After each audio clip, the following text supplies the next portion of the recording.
Good morning. I often get asked the difference between a hurricane deductible and a wind deductible and how it's applied on your policy. So typically, people in Florida and other cat states are familiar with these sort of deductibles, say a hurricane deductible, which is a percentage and say 5%. And that's typically much, much higher than your all other peril deductible. So, for example, you may have an all other peril deductible of $5,000, and you'll have, for example, a hurricane deductible of 5%.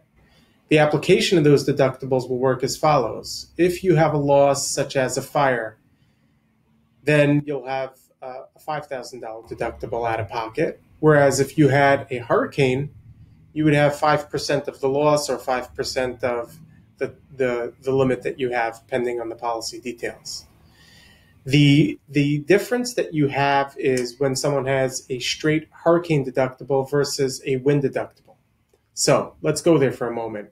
Let's say somebody has damage to their property as a result of terrible weather, but it was not deemed a named storm or it was not deemed a hurricane.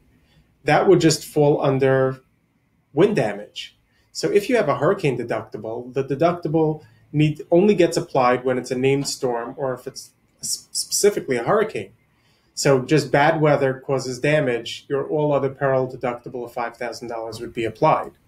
Whereas if you had a wind deductible, regardless whether it was named a storm or not, if the damage was as a result of wind, if the proximate cause of loss was wind, that high percentage deductible would apply.